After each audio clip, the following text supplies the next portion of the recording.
quelques précisions supplémentaires. D'abord, merci, merci au Cube de m'avoir sollicité. Ça me donne toujours l'occasion de progresser. Je ne fais jamais 2 fois la même conférence, donc c'est tout frais. Attention à la peinture.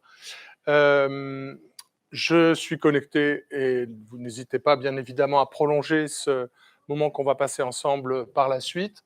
Et puis, effectivement, le CBIOS, Centre européen d'expertise en biomimétisme, qui a été créé à l'initiative, en tout cas hébergé par la ville de Senlis, mais qui est une association qui vise à promouvoir, faire connaître, favoriser le développement de projets dans le domaine du biomimétisme et également réunir des expertises, mais également les faire progresser à travers la formation au biomimétisme. En ce qui me concerne, effectivement, j'ai un pédigré qui comporte d'une part les sciences du vivant, d'autre part les technologies, mais également une activité de conseil, d'accompagnement sur tout ce qui est les performances des organisations. Et puis ça fait, donc j'ai découvert le biomimétisme, moi, en 2011, avec la sortie d'un livre de Janine Benius qui venait d'être traduit. Et puis, je suis donc partenaire du CBIOS pour développer cette thématique et faire un rapport de synthèse, normalement, qui devrait être présenté à l'occasion de Biomime Expo, voilà, en septembre et octobre.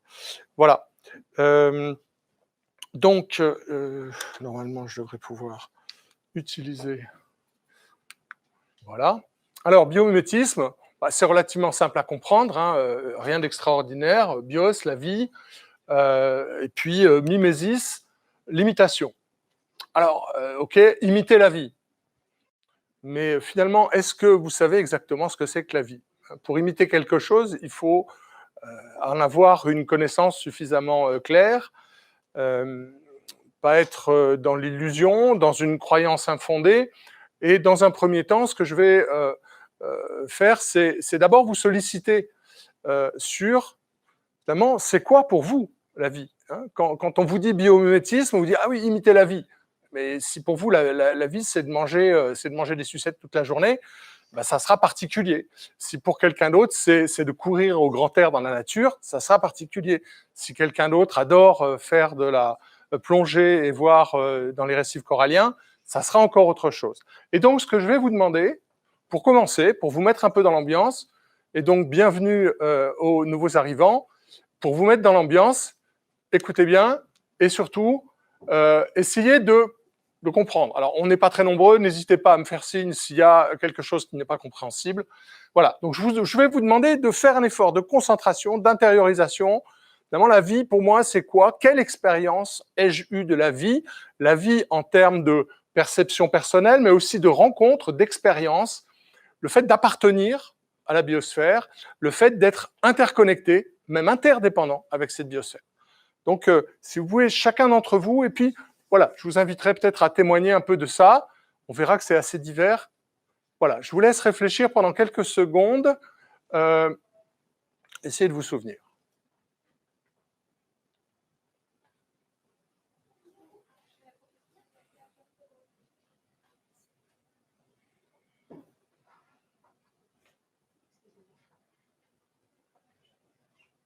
Bonjour. Est-ce que vous avez réussi à sortir de vos souvenirs quelque chose qui, voilà, qui pour vous est une expérience de la vie, quelque chose qui vous fait prendre conscience que ce que c'est qu'être vivant? Est-ce que l'un de vous veut témoigner, éventuellement? Moi, bon, l'idée qui m'est venue, c'est je fais des randonnées l'été en forêt, et c'est plus justement quand je suis vraiment loin de la ville et plongée dans la nature que je prends plus conscience du fait d'être vivante et de faire partie d'un écosystème. D'accord. Dans ma vie quotidienne en ville, justement, j'ai un peu de mal, je me sens un peu déconnectée de tout ça, et c'est pour ça aussi que je m'intéresse. D'accord. La vie par opposition à un monde artificiel construit par les humains. Est-ce que quelqu'un d'autre peut témoigner? Oui? Ouais, pareil, dans la nature, mais plutôt dans des sports un peu extrêmes, où on sent vraiment comme le kitesurf, Ouais. du vent, de l'eau, on est vraiment connecté à la nature. Ou alors en ville, mais dans des villes, je sais pas, en Inde, où il y a 20 millions d'habitants, où là, il y a tellement de gens différents. D'accord. Tellement de gens différents, qu'on sent aussi une connexion, je trouve, avec d'autres. Ok. Ce qui m'est venu. Oui? Moi, je rejoins la notion de connexion avec la nature, mais aussi... Changer de micro. Il y a un problème de micro, je vous en prie. Les dernières expériences.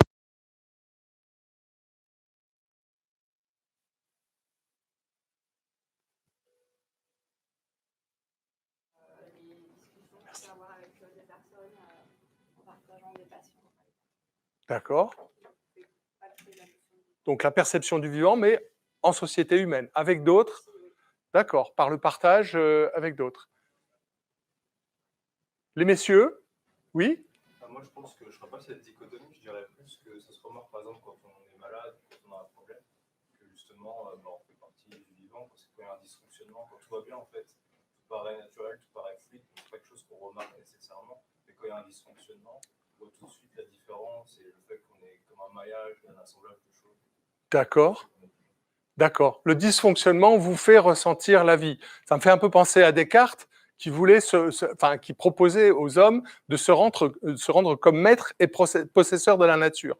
Parce que justement, en fait, il avait conscience, d'abord, c'était quelqu'un qui avait un énorme appétit scientifique, et il se disait, il ne faut pas qu'on soit vulnérable, dépendant. On est inféodé quelque part à des maladies, à des problèmes qui viennent de...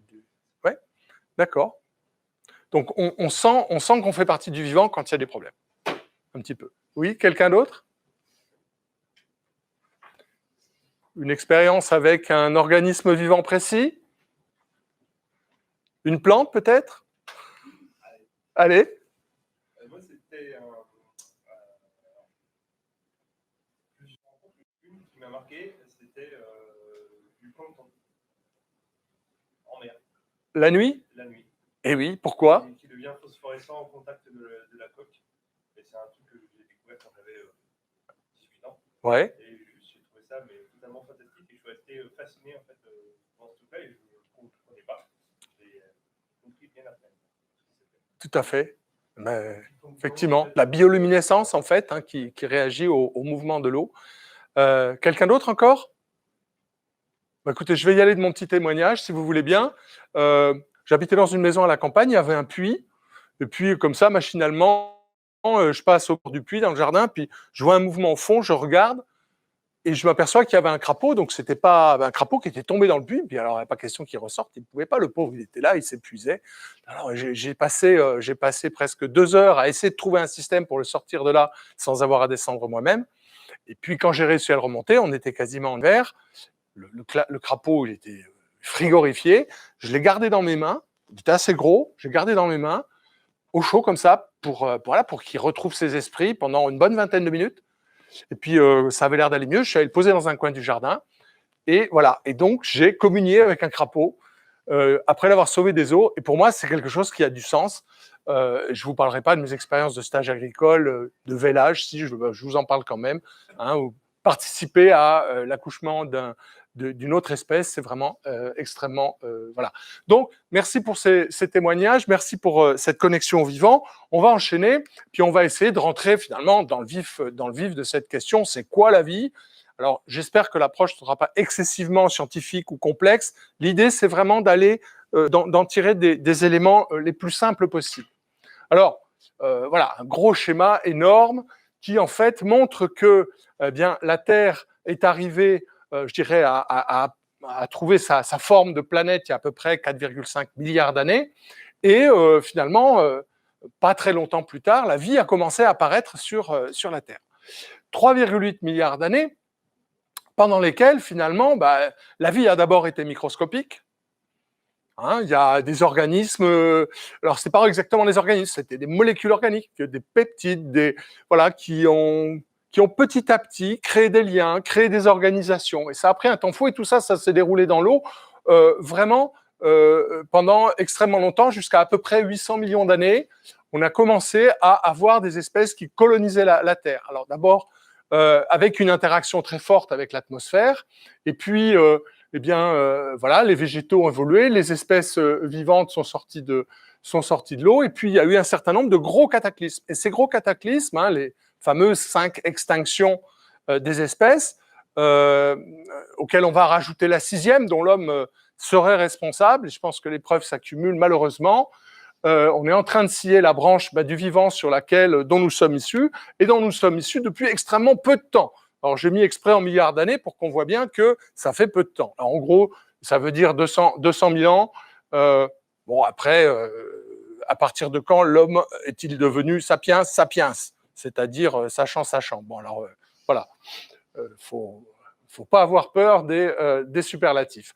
Donc, voilà, en gros, ce que c'est dans l'échelle temporelle, et puis aussi, en termes de développement d'une complexité, qui témoigne de ce que la nature, les écosystèmes, les interactions entre les espèces, c'est un véritable laboratoire de recherche-développement, et il a fallu subir, bien évidemment, ces grosses extinctions, mais finalement, tout un tas de transformations des conditions de la planète, qui étaient, pour certaines, issues de l'extérieur. C'est le cas, par exemple, de la perturbation il y a 65 millions d'années.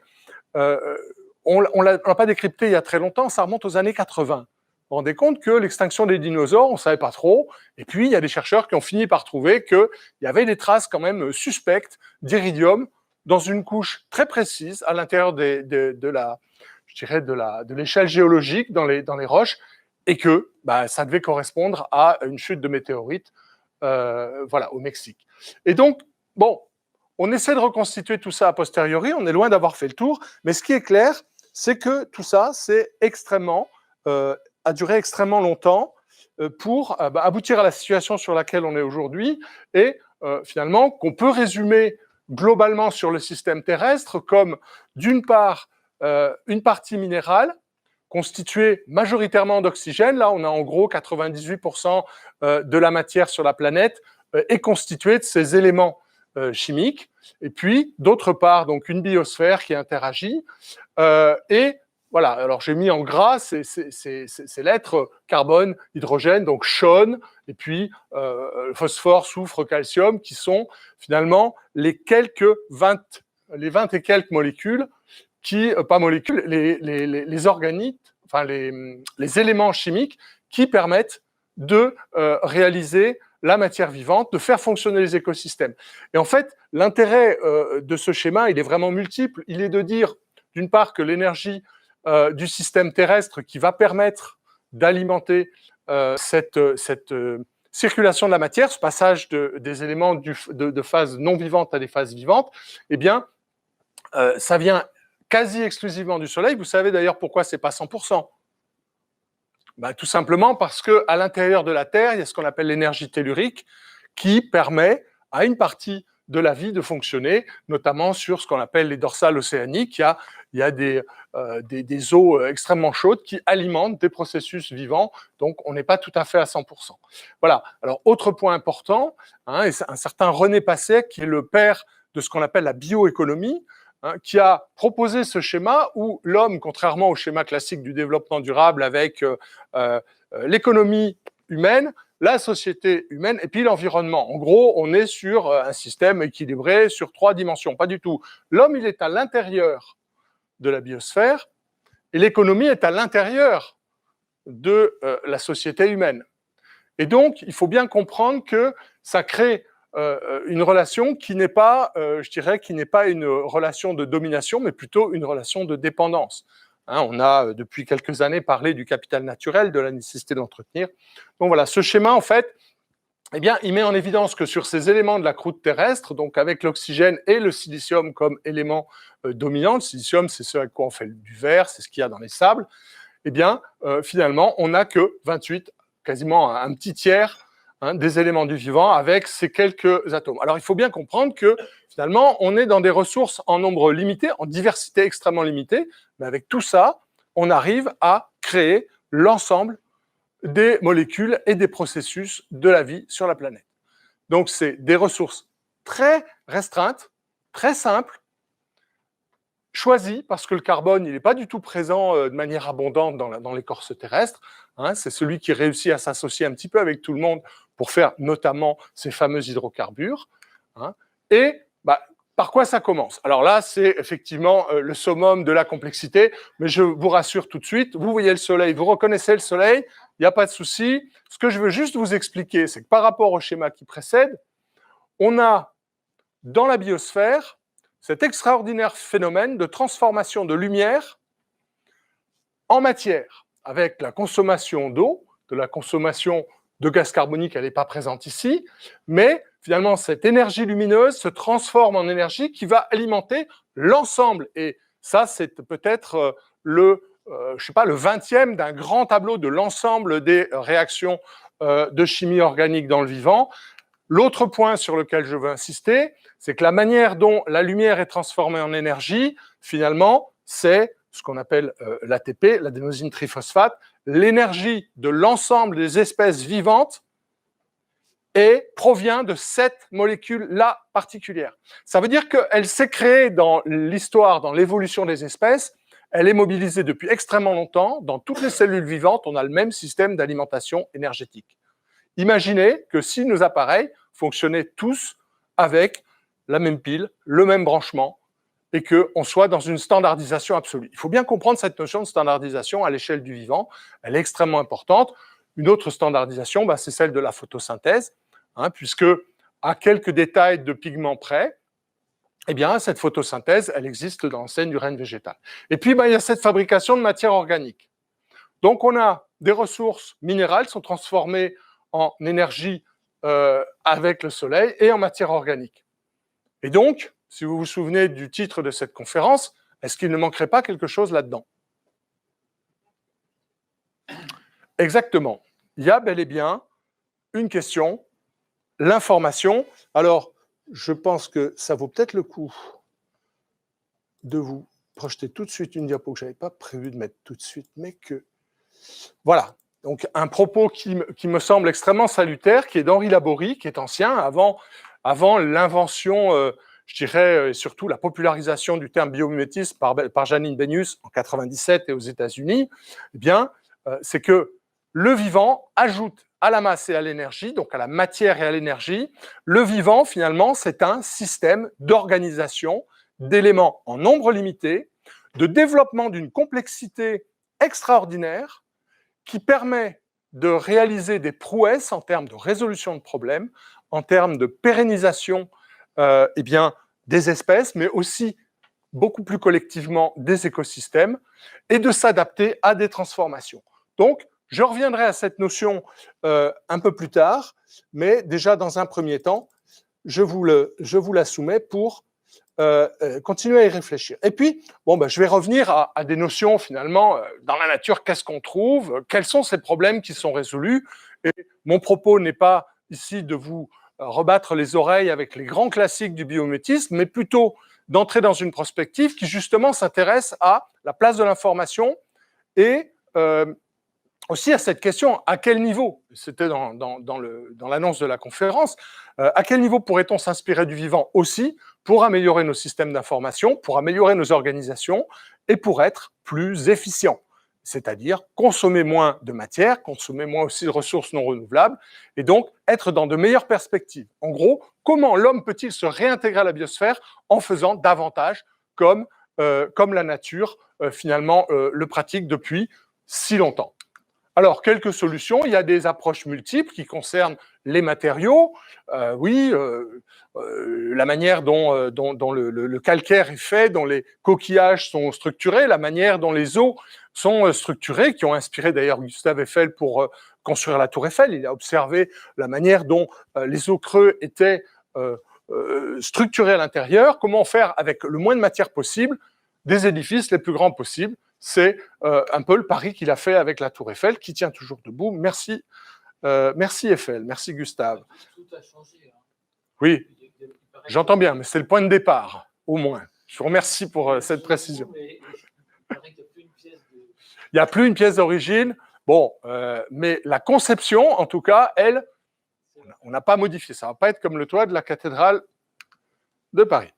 Bien, les procédés, comment tout cela s'organise, les formes, les matériaux, les systèmes et donc les organisations. Donc, quelques approches. Alors, un des grands classiques, je n'insiste pas, vous reconnaissez tous ce schéma, vous savez de quand ça date, du XVIe siècle, tout simplement, avec Léonard de Vinci, qui était quelque part, qui est reconnu et surtout qui s'exprimait dans ce sens-là, allez dans la nature, c'est là qu'est votre futur, disait-il à son ami François Ier, et notamment pour se poser la question, finalement, comment les oiseaux font-ils pour voler? Eh bien, avec quelques schémas qui sont arrivés d'ailleurs avec Clément Ader, qui a d'ailleurs inventé le terme d'avion.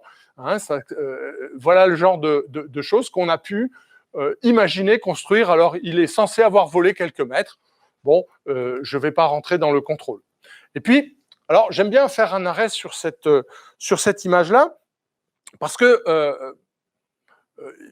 la question du sens se pose bel et bien. Hein. On connaît le questionnement existentiel de l'humain. C'est d'ailleurs, quelque part, un écueil qu'il doit résoudre.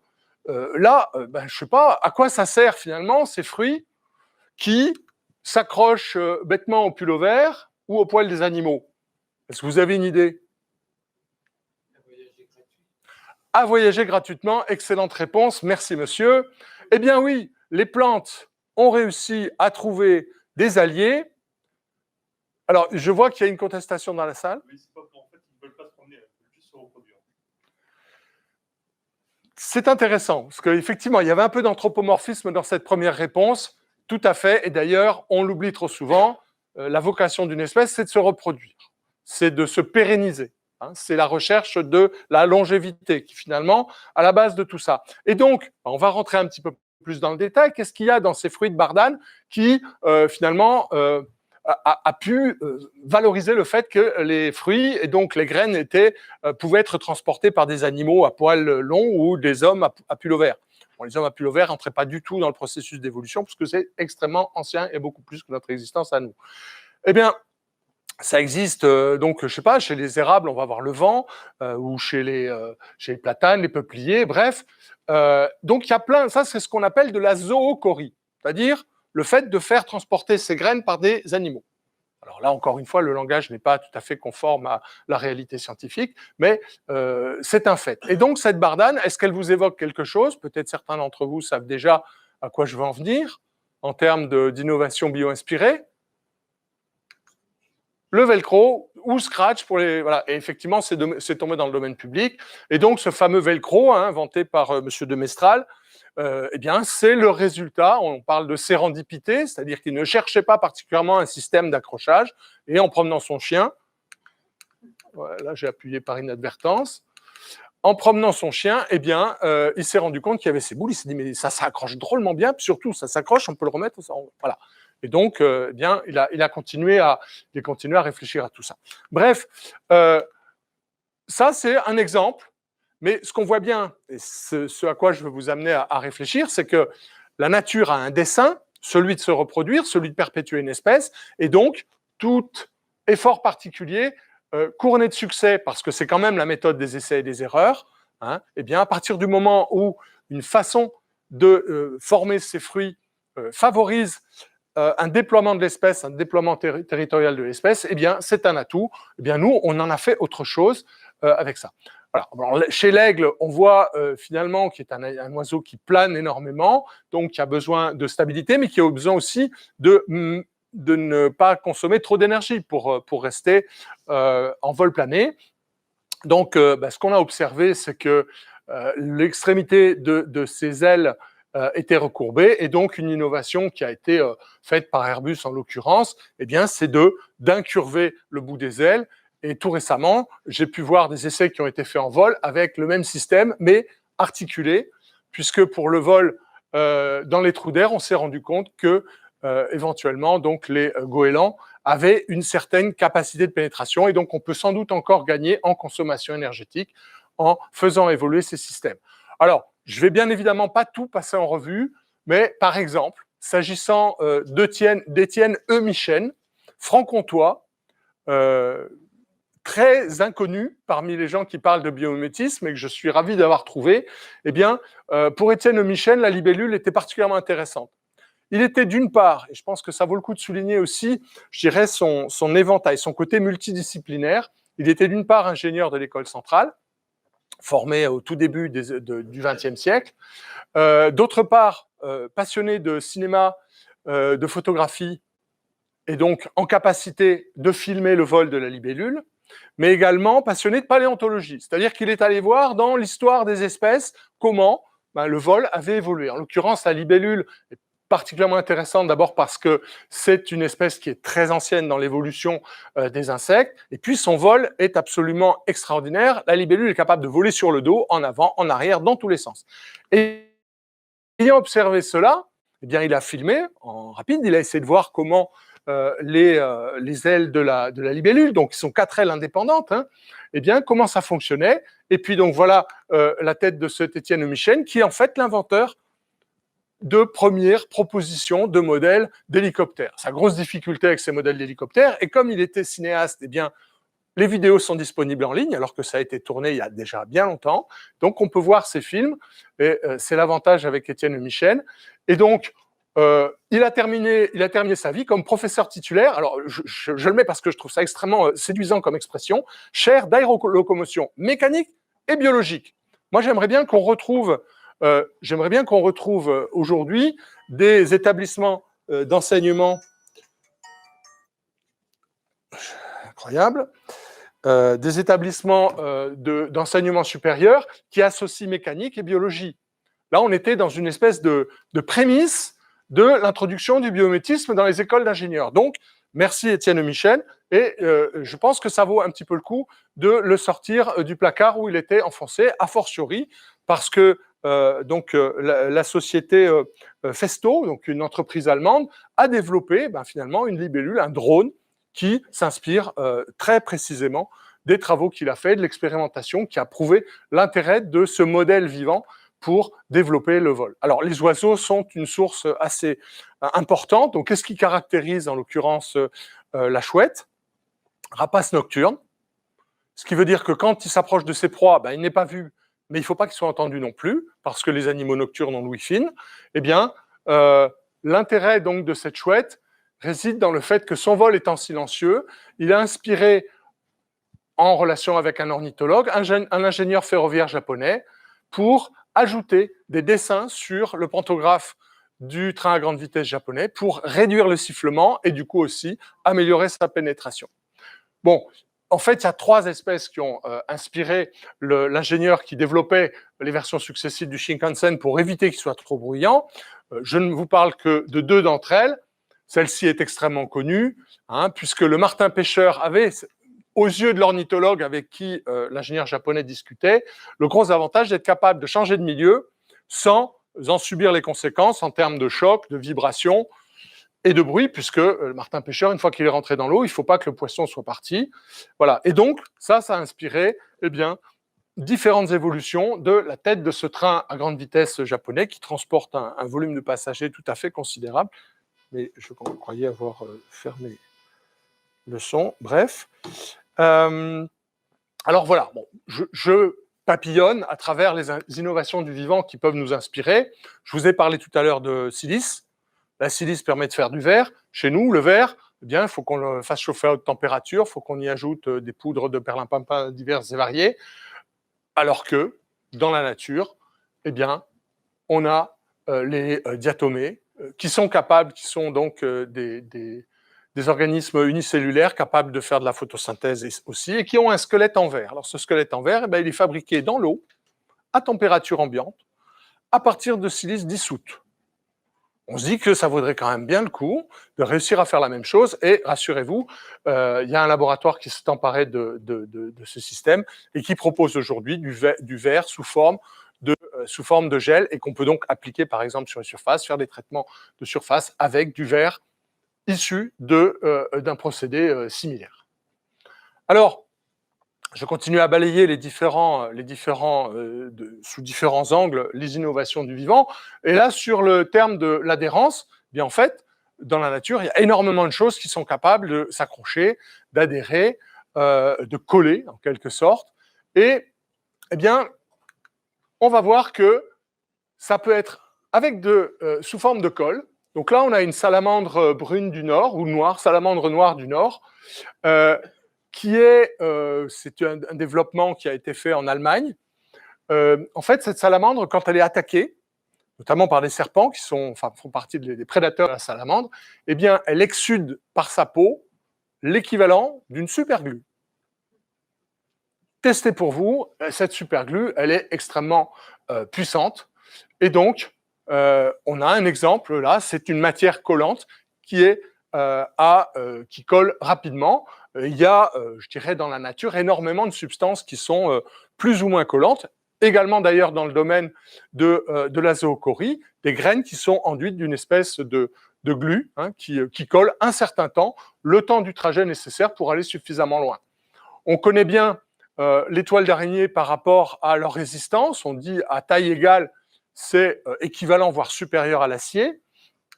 Eh bien, en fait, non seulement, c'est un prodige en soi, la toile d'araignée, puisque non seulement l'araignée est capable de réutiliser du fil d'araignée, de fabriquer des constructions très solides, mais en plus, quand un insecte vient percuter la toile, eh bien, il se colle à ces gouttelettes, puisque là, on a de manière grossie un fil d'araignée. Ça permet à la fois de coller les insectes qui viennent dans la toile, mais également à la toile de s'étirer et de gagner en élasticité de manière extrêmement souple et tout le long de la longueur. Alors j'en profite pour vous parler d'une innovation qui a été faite justement par rapport à ces toiles d'araignée. Je ne sais pas si vous savez que New York a été construite dans une zone où il y a des passages d'oiseaux migrateurs.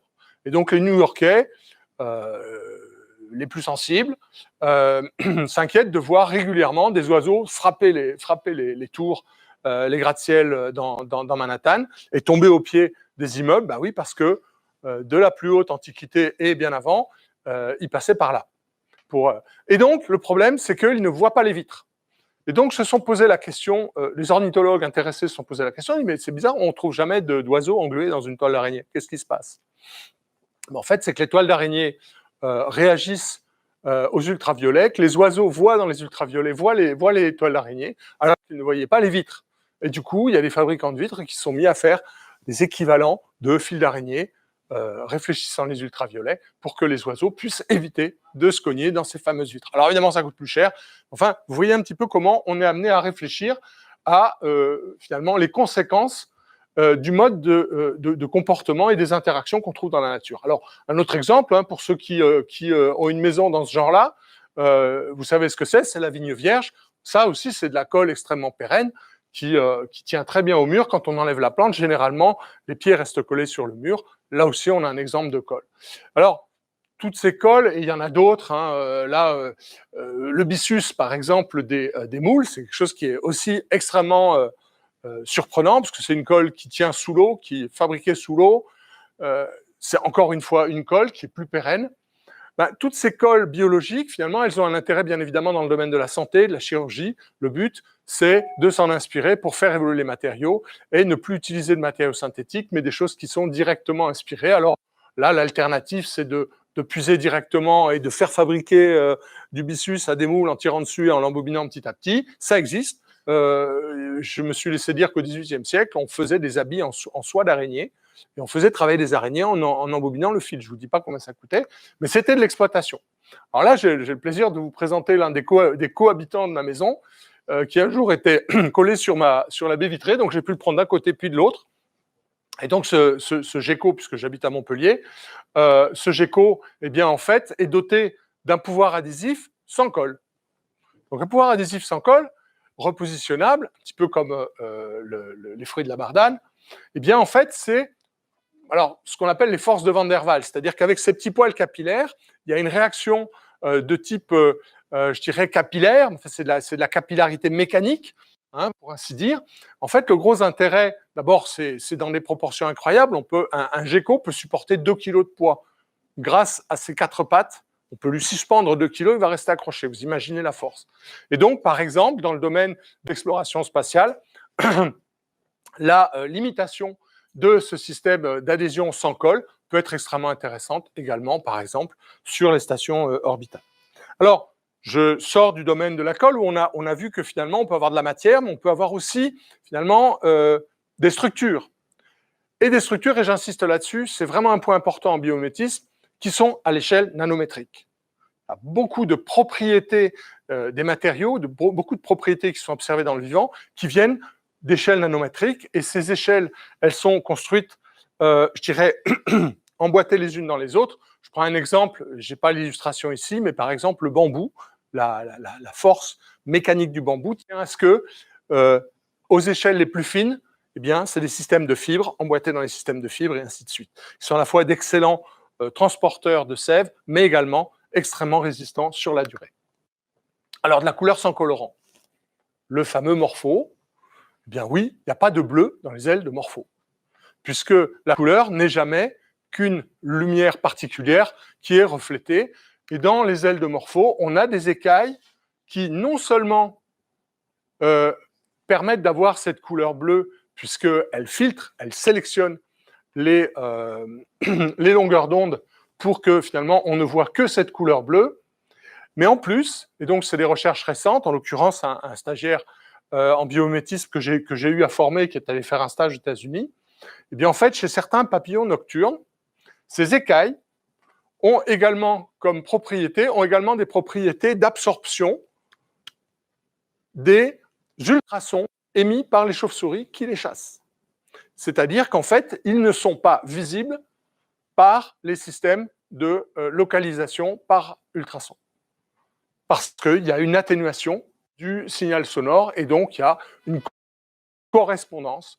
Donc c'est assez extraordinaire. Donc là aussi, on a un principe essentiel dans les performances du vivant, c'est le caractère multifonctionnel. Quand une transformation a plusieurs atouts, a plusieurs avantages, eh bien, elle va être retenue donc par la méthode des essais et des erreurs du vivant. Autre exemple de gestion de la couleur de manière assez hallucinante, je n'insiste pas sur le caméléon. Donc on a des performances tout à fait diverses, et là j'ai un petit peu ah ben tiens, justement, je ne l'ai pas mis dans le bon ordre. En gros, oui, enfin maintenant ça ne veut plus rien dire. En gros, si un architecte se voyait soumettre ce cahier des charges, construire un bâtiment qui fait 60 mètres avec une surface au sol de 2 mètres et puis 15 hectares de surface souple, découpée, de panneaux solaires, ainsi de suite, donc il dirait je peux pas, je ne sais pas faire. Mais là où on est encore plus bluffé, c'est que le plan du bâtiment tient dans une boîte de moins d'1 gramme, à savoir une graine. C'est-à-dire qu'en gros, on a un condensé d'informations tout à fait extraordinaire qui tient dans l'ADN bien connu sur lequel je ne voulais pas particulièrement insister. Donc on revient à cette notion, finalement, la performance du vivant, elle tient bien sûr au fait que par la méthode des essais et des erreurs, eh bien, les espèces ont évolué. Elles ont évolué chacune, mais elles ont évolué aussi en termes d'interaction, au point que, par exemple, quand j'ai fait ma thèse sur le terrain dans les savanes en Côte d'Ivoire, eh bien, j'ai pu observer que certaines plantes disposaient d'un appendice comestible intéressant des fourmis qui allaient récupérer les graines, les mettaient à l'abri quand il y avait les feux de savane qui arrivaient. Et ça permettait donc à ces espèces de se perpétuer depuis des millénaires, puisqu'il y avait ce qu'on appelle une coévolution. La plante développe quelque chose qui intéresse un animal qui vient prendre la graine et la met à l'abri le temps que le feu soit passé. Donc, le système d'information est extrêmement... Donc, je reviens à cette diapositive et je passe à une autre notion qui est illustrée, par exemple, par le chou romanesco, c'est-à-dire que le vivant, la réalité du vivant, la constitution de la matière et l'origine des performances qu'on constate et qui peuvent inspirer l'innovation, eh bien, elle est, pourrait-on dire, fractale. C'est-à-dire que la réalité, finalement, c'est un emboîtement de structures. Et par rapport à ça, eh bien, l'exemple donc du bambou qu'effectivement j'ai retrouvé, à partir des molécules de cellulose qui forment des microfibres, on a des matrices qui elles-mêmes s'assemblent, qui se regroupent.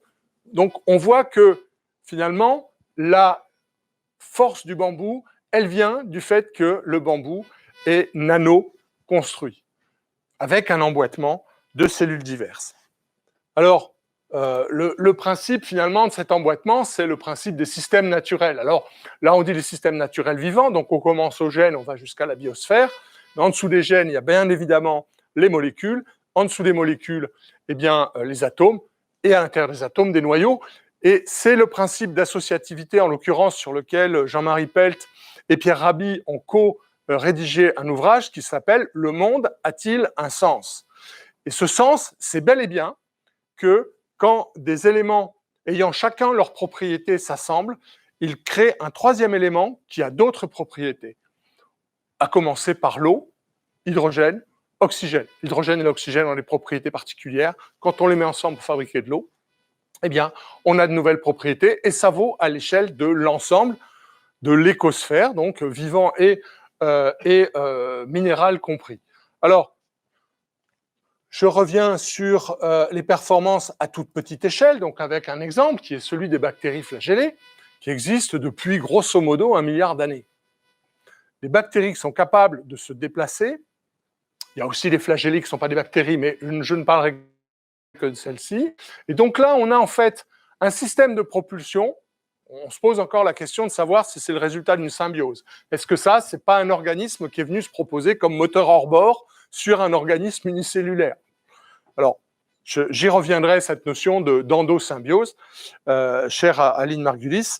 En l'occurrence, on a donc des performances qui sont tout à fait hallucinantes, qui font pâlir de jalousie tous les ingénieurs motoristes, surtout que c'est construit juste sur un plan, tout seul, donc il n'y a pas besoin d'ouvriers, c'est uniquement des protéines, une quarantaine de protéines qui se mettent ensemble, qui sont codées dans le patrimoine génétique et qui sont capables de réaliser ce système avec une rotation qui va jusqu'à 17 000 tours minute, mais tenez-vous bien, ça peut s'arrêter d'un coup et repartir dans l'autre sens à la même vitesse.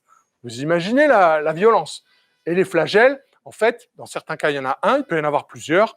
Tout cela est assez extraordinaire, a fortiori quand c'est à une échelle qui échappe à notre vue directe. Bon, un autre exemple d'efficacité énergétique tout à fait fantastique, avec le colibri, qu'on a tendance à voir plutôt en vol stationnaire pour puiser le nectar dans les fleurs, avec son long bec. Eh bien, avec son poids, il atteint quand même une fréquence de 200 battements d'ailes par seconde, 200 Hz, avec une vitesse de vol qui va jusqu'à 90 km/h. Vous savez qu'il peut voler lui aussi, un peu comme la libellule, en avant, en arrière, et sans s'arrêter. Et il est capable de faire, avec 3 grammes de carburant, 650 km. Alors, je cite très couramment, puisque Gauthier Chapelle a bien décrit cet animal, cet oiseau migrateur, la barge rousse, qui détient le record des oiseaux migrateurs en faisant plus de 10 000 km sans escale, donc en volant en continu entre la Nouvelle-Zélande, l'Alaska, la Chine. Et donc, on s'est vraiment assuré que cette barge rousse, tout ça, c'est une question de gestion de l'énergie.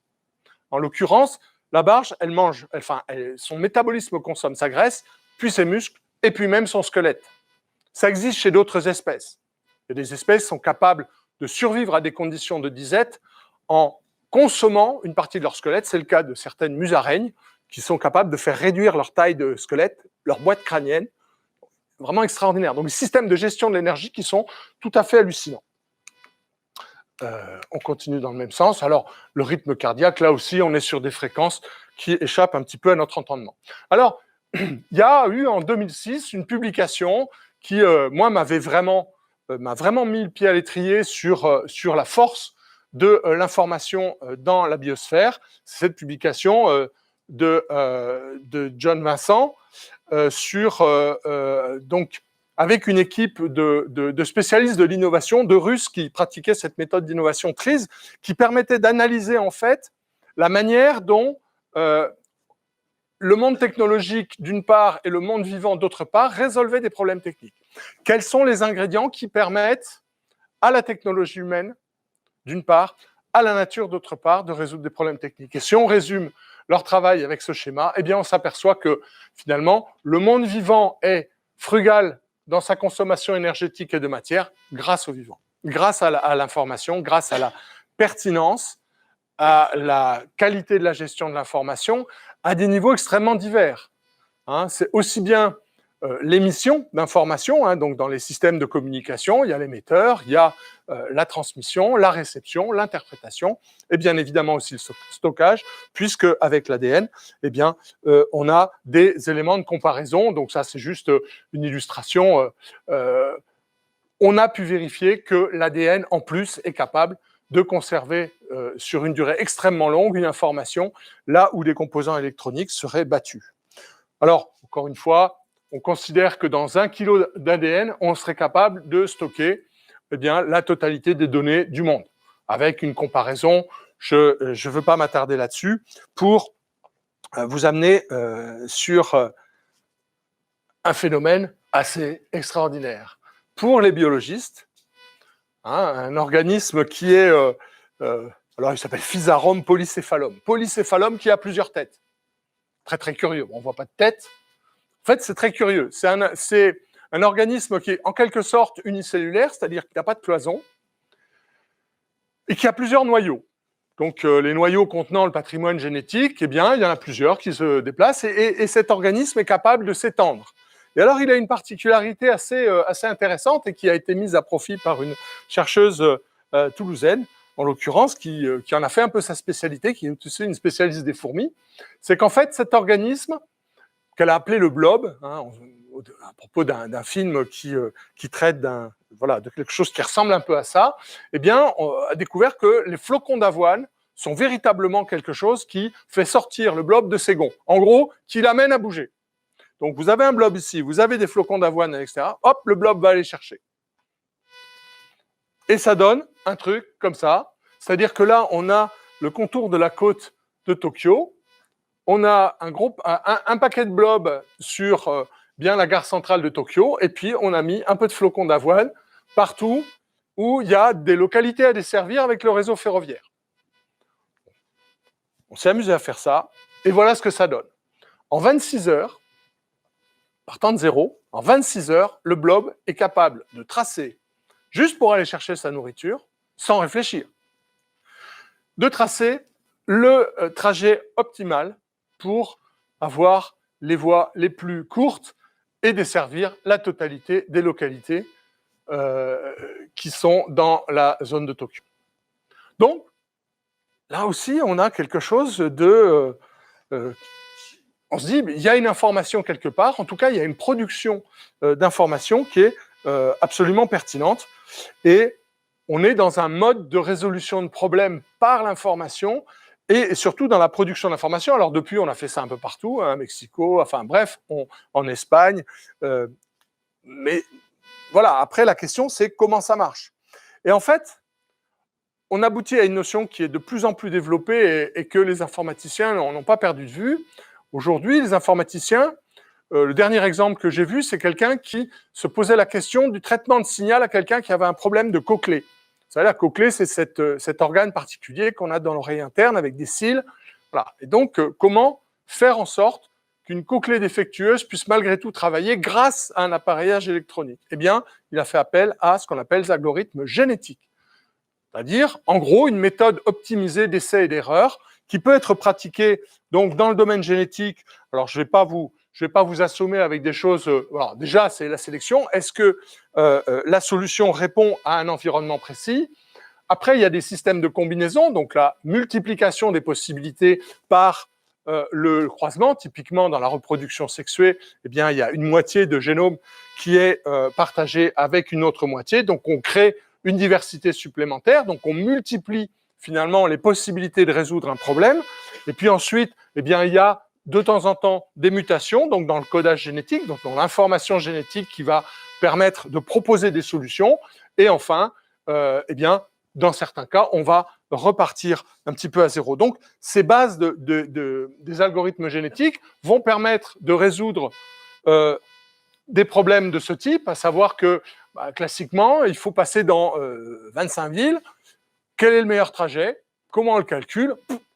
Eh ben, si on fait tourner une mécanique qui étudie toutes les possibilités, ça prend un temps fou, ça consomme une énergie dingue, et on n'a pas le résultat avant des semaines.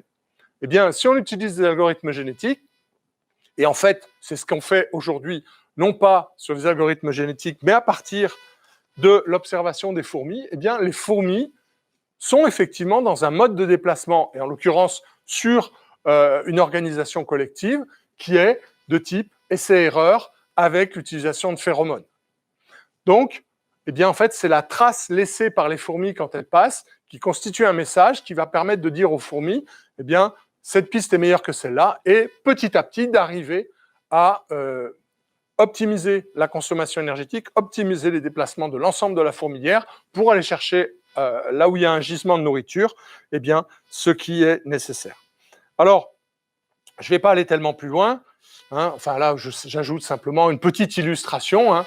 Au début, les fourmis passent un petit peu partout. Et dès lors que, finalement, le succès est rencontré sur la trajectoire la plus courte, eh bien, c'est celle-ci qui va finir par être privilégiée, juste parce qu'il y a eu le bon signal déposé au bon endroit. Alors, un petit retour sur les principes, enfin, les leçons de la nature hein, de base. L'énergie solaire comme source d'énergie principale, la frugalité en termes de consommation énergétique, juste ce dont on a besoin. Tout est recyclé, ça marche en circuit fermé. Les coopérations sont récompensées. Et donc, j'y reviendrai. Et d'ailleurs, j'ai cité Jean-Marie Pelt dans les petites idées à retenir. La diversité est une force. Le brassage génétique, c'est un atout. Ça permet de faire face à des situations inattendues. Ça permet de multiplier les occasions de réussir mieux et de minimiser le risque de perdre et de ne pas avoir les bonnes ressources pour répondre à une situation donnée. Travaille avec des ressources locales, utilise des contraintes comme des opportunités, et oui, à partir du moment où il y a une difficulté à résoudre, ça constitue une occasion pour la nature de trouver de nouvelles solutions et de les mettre en œuvre et de s'enrichir. Alors, j'insiste un petit peu sur la dimension coopérative, donc le côté collectif. Hein. On se pose aujourd'hui la question, notamment en termes d'information, comment ces bandes poissons, sans chef, peuvent s'organiser pour être effectivement plus difficiles à attraper par un gros prédateur. Qu'est-ce qui constitue, comment un organisme comme le lichen, qui s'est constitué il y a extrêmement longtemps par l'association d'une algue et donc les espèces de lichen, c'est un champignon, une algue. Le champignon propose à l'algue un milieu qui est régulièrement à un niveau d'humidité approprié et l'algue fournit bien sûr sa capacité photosynthétique à un champignon qui habituellement se nourrit de matière organique déjà en décomposition ou à décomposer. L'information dans le vivant, ben, c'est bien évidemment cette organisation collective, mais c'est aussi quelque chose que je trouve un petit peu, que je trouve assez, comment dirais-je, poétique. Je ne sais pas si parmi vous, il y a des familiers de l'apiculture. Les ruches sont véritablement une source de leçons. J'ai eu l'occasion de participer il y a 3-4 semaines à Lille à une conférence avec une apicultrice qui fait aussi de l'enseignement et elle explique très bien comment les ruches constituent un modèle de démocratie, notamment, par exemple, quand il s'agit d'essaimer, quand il s'agit de déménager les seins, eh bien, la prise de décision est le résultat d'un véritable débat collectif. Chez les abeilles, l'ancienneté, l'expérience est véritablement prise en compte dans la prise de décision. En l'occurrence, le petit schéma qu'il y a en haut illustre cette capacité des abeilles qui a été quand même trouvée au XVIIIe siècle de danser, en fait, d'indiquer aux abeilles qui sont à l'entrée de la ruche dans quelle direction et à quelle distance on va pouvoir trouver, donc les butineuses vont pouvoir trouver des fleurs à pollen. Donc là aussi, on a une stratégie collective d'exploration, mais qui passe par une capacité d'expliquer comment s'organiser le mieux possible. Donc, véritablement, dans la nature, on a ici, je dirais, des prouesses d'amélioration des performances, d'amélioration de la création de valeurs collectives, de résolution de problèmes, un schéma qui est toujours amusant de fourmis en train de faire un pont. Et donc, pour conclure, hein, ça fait, donc, je vois 55 minutes, donc je crois que je suis à peu près dans les temps. Pour conclure, donc, cette citation de Jean-Marie Pelt, la coopération crée, la compétition trie. On a eu cette illusion pendant trop longtemps en tête, et c'était probablement d'ailleurs un argument pour les premières entreprises industrielles, c'est dire que finalement, la compétition, c'est indispensable. La vie, c'est la compétition. Jusqu'à un René Barjavel qui avait écrit un ouvrage qui s'appelle « La fin du tigre », où il explique, où il démontre, enfin en tout cas il l'illustre de manière assez horrible, comment la biosphère est un gigantesque champ de bataille, un gigantesque charnier. Moi, je prône vraiment une vision diamétralement opposée, qui est celle de Jean-Marie Pelt, à savoir qu'on crée véritablement de la valeur collectivement dans la nature et on ferait bien de s'en inspirer. Voilà, je pense que je n'irai pas plus loin. Par contre, je suis ouvert à vos questions.